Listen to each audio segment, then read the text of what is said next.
Pemirsa, langkah pemerintah untuk melakukan efisiensi anggaran di berbagai sektor menimbulkan dampak di berbagai bidang. Di lingkungan Kementerian Pekerjaan Umum misalnya, efisiensi anggaran dinilai akan berimbas pada pembangunan infrastruktur dan juga kinerja kementerian dan lembaga. Selain itu, kebijakan efisiensi anggaran juga sempat memunculkan isu akan adanya pemutusan hubungan kerja atau PHK massal, terutama terhadap tenaga kontrak alias honorer.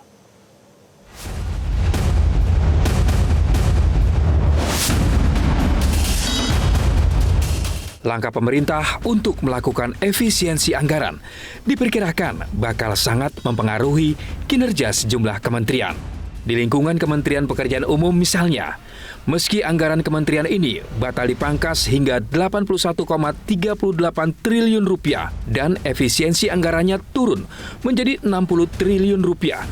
Namun efisiensi ini dinilai tetap akan berimbas pada pembangunan infrastruktur dan kinerja kementerian.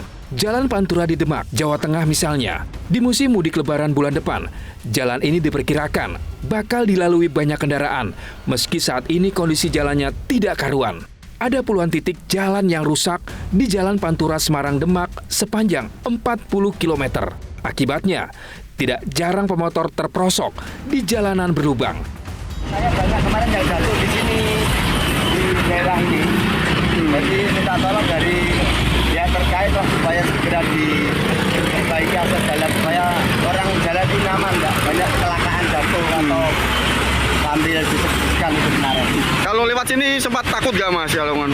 Kemarin malah takut, banyak orang yang kaget karena dorongannya terlalu dalam.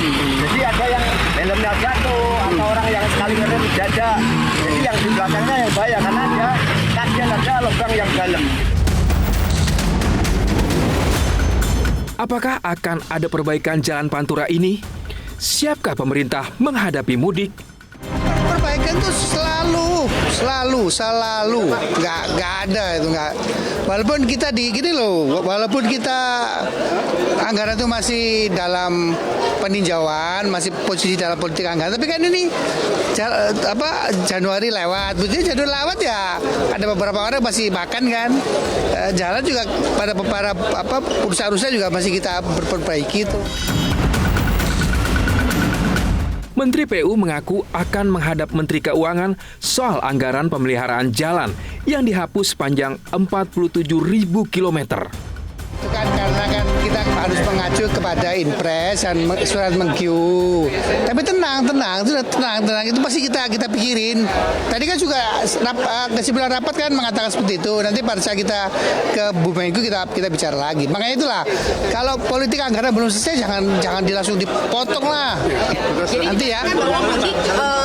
Dipastikan mudik pada saat setelah Ramadan, ya kan? Bener kan lo? Iya bener dong. Jalan dan segala macamnya sarana prasarana itu kan ya insya Allah kita selalu sama kayak Nataru kemarin lah, sama. Kebijakan efisiensi anggaran juga dinilai akan berimbas pada lembaga-lembaga negara. Lembaga Ombudsman RI misalnya mengaku kian terhimpit sebab pagu anggarannya sudah rendah sebelum dipangkas.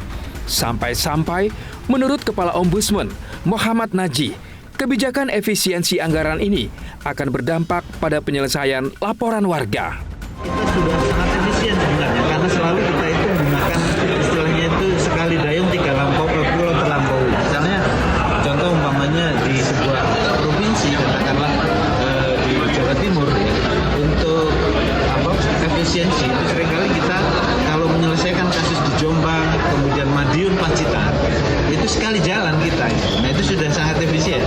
Nah sekarang dengan efisiensi lagi ini tentu kita akan mencoba untuk merekonstruksi lagi apakah dengan pola yang kemarin itu bisa diatasi atau tidak. Selain dikhawatirkan akan berimbas pada pembangunan infrastruktur serta kinerja kementerian dan lembaga, kebijakan efisiensi anggaran juga sempat memunculkan isu mengenai pemutusan hubungan kerja atau PHK massal, terutama terhadap tenaga kontrak alias honorer. Terkait isu ini, Kepala Kantor Komunikasi Kepresidenan Hasan Nasbih menyebut, kebijakan efisiensi hanya menyasar pos belanja yang boros. Hasan Nasbih menduga ada sejumlah kementerian dan lembaga yang keliru menafsirkan instruksi Presiden Prabowo. Jadi kalau masih ada isu-isu itu, berarti betul-betul salah tafsir terhadap arahan Presiden. Tapi teman-teman kan juga harus kritis.